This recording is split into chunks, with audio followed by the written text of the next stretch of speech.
Here's a few things to think about today.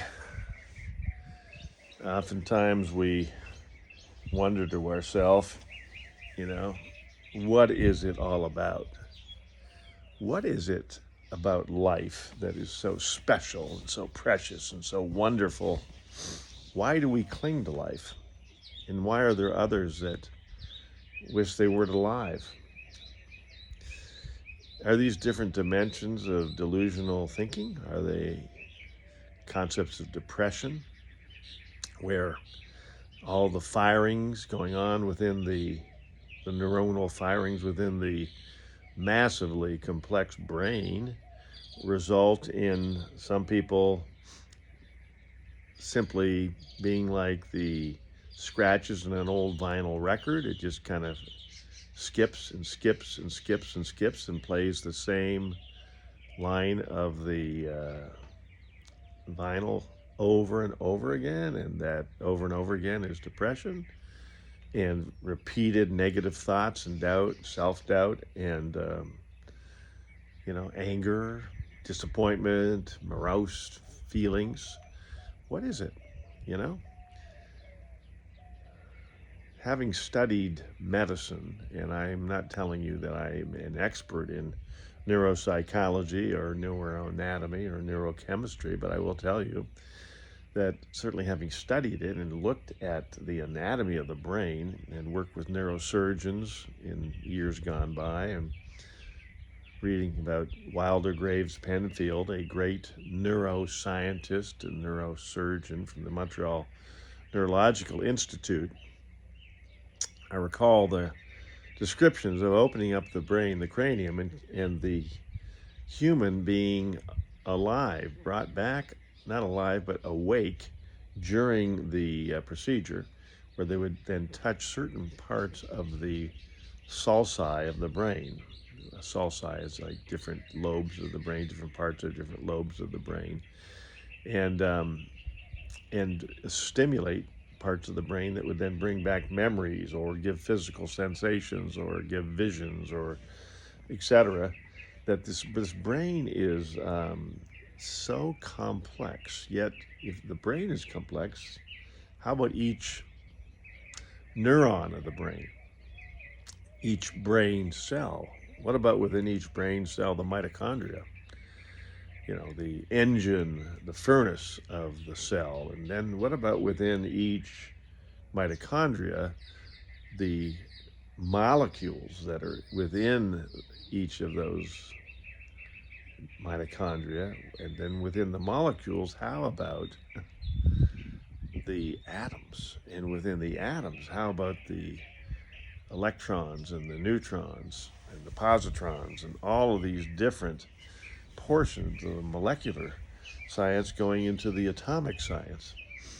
Well, it's beyond complexity for most people to even fathom it, just like the idea of thinking about the universe being infinite. Yet, where did the universe come from? When you think about these black holes with this massive gravitational pull and this unbelievable amount of density of mass within a black hole, and then suddenly just an explosion occurs and the universe expands infinitely, just going on and on and on and on, and the speed of light, 189,000 miles per second, I believe it is, something like that. That we're looking today at light coming from stars that was from, I mean, we're talking billions of years ago, but if you take billions of years and multiply that times 189,000 miles per second, think of how far away parts of the universe happen to be. It's just insane when you think about it. So, why do we have to believe in God? Well, here's the beauty of it. God created you so you don't have to believe in God. He created you with free will. And he created you with survival instincts. You say, well, remember, there's no God in my mind. Okay, so whatever. You are somehow evolved into a creature that has these survival instincts and capability of with intellect to grow food and hunt and so forth. I mean, they've been hunting going back to prehistoric days to survive, Probably, they were killing brontosauruses and Tyrannosaurus Rex back then, and that was their meal for a huge tribe for probably weeks or months. Um, I don't know how they must have learned how to smoke meat back then, so they could keep it, you know, keep it sanitary. But in any case, um, this whole idea, but why God? I mean, could it be just a delusion that people go, well, look at the beauty of the earth, and like I'm looking at a bunch of palm trees right now. You may see some behind me right there, and there's a agricultural field right over here in front of me, and I see the beautiful flowering on a cactus, and I love tropical vegetation, by the way, and the beautiful hills in the background. That this just happened, because of geomorphic formation and evolution, et cetera, et cetera. Okay, I'll give you that if that's what you want to believe. Um, but think about this one. My wife April. She's say a wonderful person, very kind and very caring. One of her gifts is acts of service, which means, helping people with a lot of different things, unsolicited, just part of her makeup. It's quite remarkable. I'm just probably put to shame myself with her natural ability with that, and mine where I have to really think more about it. And she's a very beautiful woman, and she says kind words, and she's just very loving in her touch, and just something very, very special in loving her words. Yet I say, no, April doesn't exist. Who's April? What are you talking about? No, she, or whatever you want to call her, April, she didn't do that. No, that's not true at all. You'd begin to wonder if I needed to go see a psychiatrist. Yeah, am I delusional? Am I on peyote? Or am I kind of wandering around in my own alternate universe because I don't even recognize her? I mean, how would she feel? I mean, I can imagine people with Alzheimer's disease, right? When you're married to somebody with Alzheimer's disease, or a relative or a parent or something, it's just they don't remember your name, they don't remember who you are. It's like they're talking to a total stranger.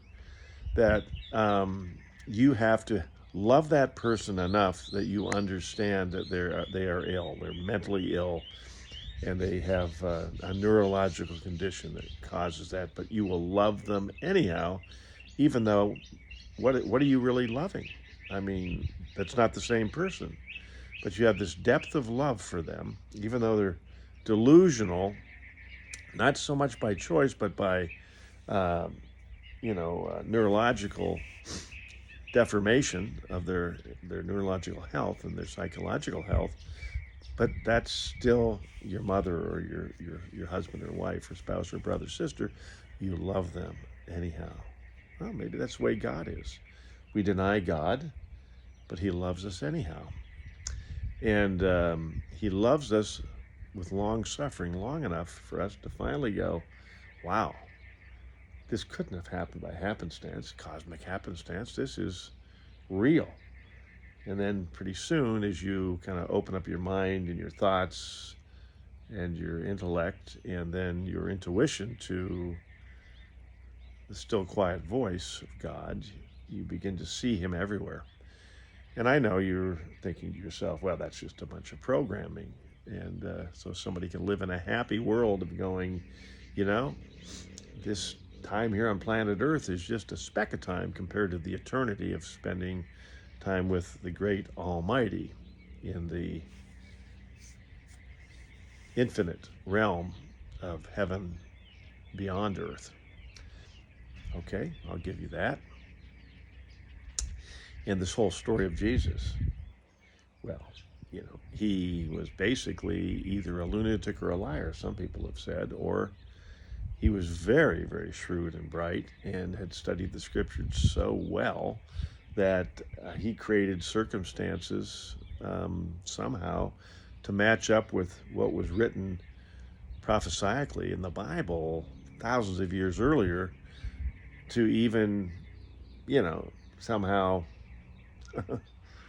it's decided that even though crucifixion described in the book of Psalms, I think it was 22, 2,000 years before the Romans ever created crucifixion, he created enough of an upheaval that therefore what he saw written about what would be the coming Messiah, he would be that he would create such anger and such consternation amongst the Romans and the Jews that they would crucify him. So he could then be, in his delusional mind, the victim of crucifixion that was written about in the Bible. So he could then die a martyr's death and be believed by many that this is the Messiah because he did that. Okay, you can think that all you want to, but you know what? Most people don't do enough deep thinking and reading, whether it be archaeology or history and science and biblical study to really truly understand the truth. In other words, if there is an infinite intelligence in the form of an omniscient, omnipresent, omnipotent God that indeed did create this earth, a lot of you are running around worried that, I don't want to submit to that because that means I'm going to live in a box and do everything he wants me to do and be like everybody else that does everything he wants them to do, and therefore we're a bunch of automatons. After all, with AI, what do you think's coming? That's a creation of man that's going to control potentially everybody in ways and means in the hands of a few.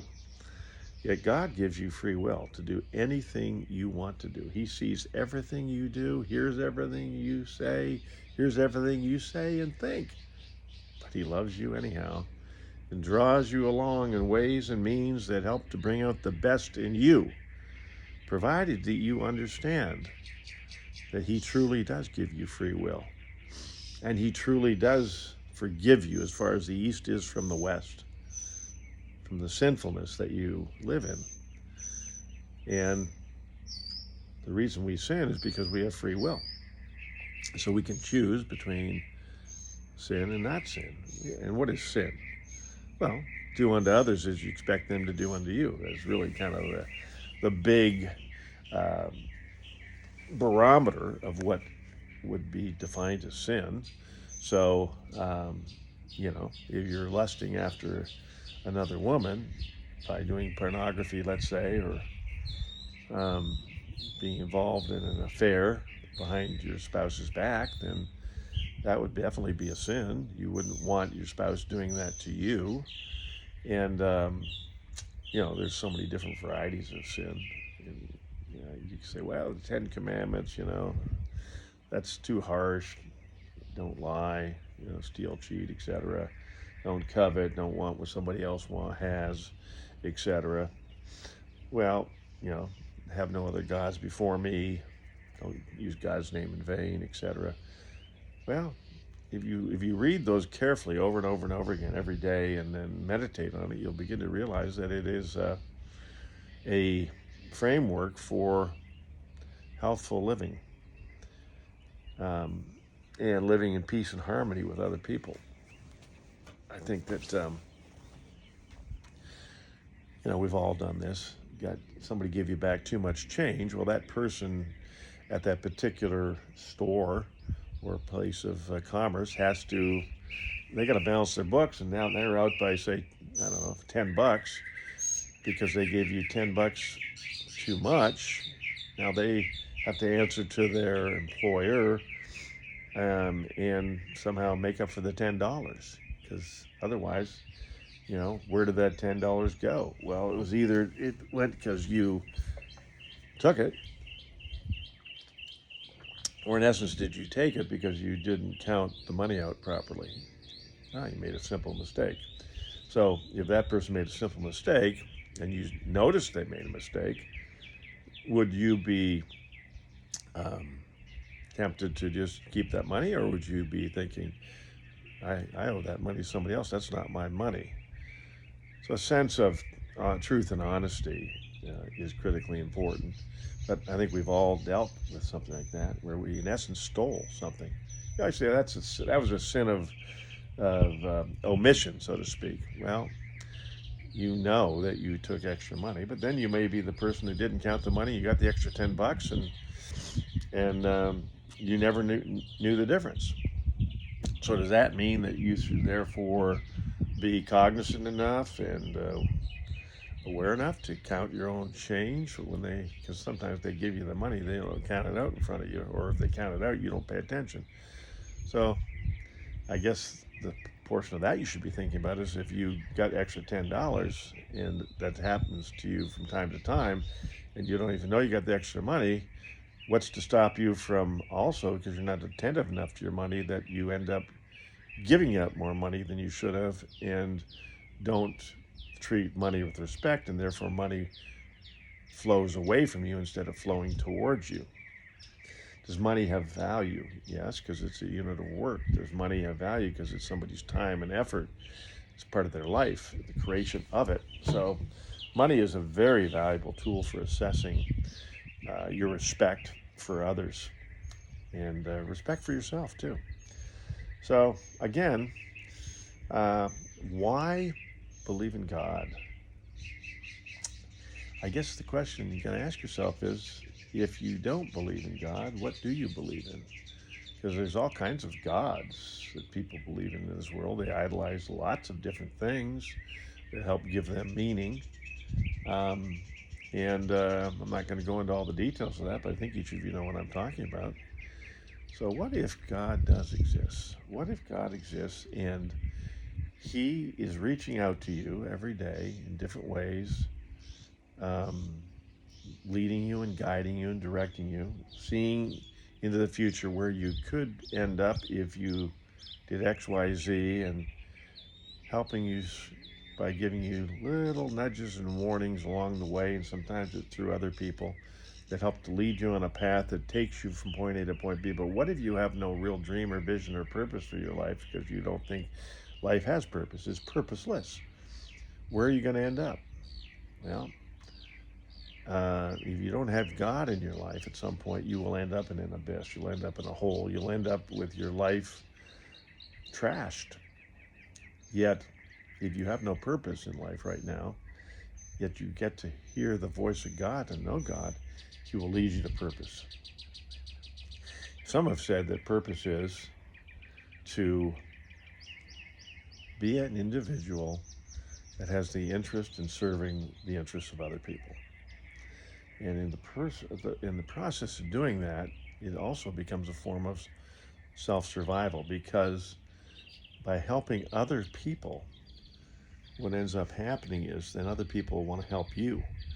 And so it comes full circle back to you. It's a pretty amazing thing. So these are just some of my thoughts today to share with you. And you say, well, why do I need a Savior? Why do I need a Savior? You know, that's a enigma for so many people. And because it's an enigma, they tend to try to stay away from it and use it as an excuse to not engage with God. But we know this, that if God truly is sinless and He is perfect love, that He wants us with us. Just like love of my wife for me, she wants what's best for me. She is a very dear, kind soul. And God, imagine you take that to from the human level to the level of deity, the, the great the great architect of the universe. And He loves us so much that He'll do anything He can do, including the sacrifice of His own Son. You say, well, this doesn't make sense. The sacrifice of His own Son so that we could be in His presence forever. And all we have to do is accept that huge, unbelievable, unfathomable sacrifice as the ultimate gift. Accept that gift, and we are in the presence of God for eternity. While you're here on earth, in the moment you take your last breath, you're immediately then in the presence of God, physically or spiritually, whatever that realm is when we get there. You know, the beauty of faith is you can't possibly have all the answers here on earth. Faith means trusting God, trusting that he's telling you the truth. You say, well, how do I know the Bible's true? Well, read it enough times and carefully enough and converse with enough people that understand it, and I think you'll probably figure out that it has to be true. You'll find everything out in the end on the other side. You know, I was reading a book by Eric Metaxas a while back I found to be quite interesting, Is Atheism Dead? And he did a very in-depth study of archaeology, biblical history, and non-biblical history, as well as study of the Bible, and speaking to many profound scientists of great acclaim, and probably one of the most powerful, I'd call it a seminal book on truth that I've ever read. So if you're struggling with these truths, I'd encourage you to read that book. You're gonna need a bottle of ibuprofen when you read it, because it's a brain scratcher. It's going to take you some time to get through it, you know, whether it be on audio or reading it page to page. But it's pretty profound. So anyhow, my pleasure. Spend a little time chatting with you today. Hope I made sense, and I wish you all the best in all of your endeavors. And we'll chat again some other time. Have an awesome day.